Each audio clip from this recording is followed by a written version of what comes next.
mẹ ở tình nhung nhớ, biển trần con nổi mãi xây nè.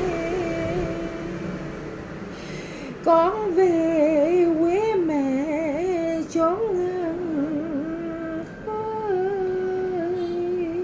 tình mẹ bao la giữa biển trời.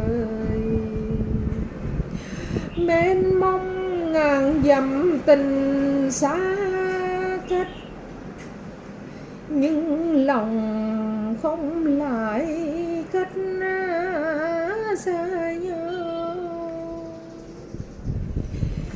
Tuy xa mà lại gần gang tấc,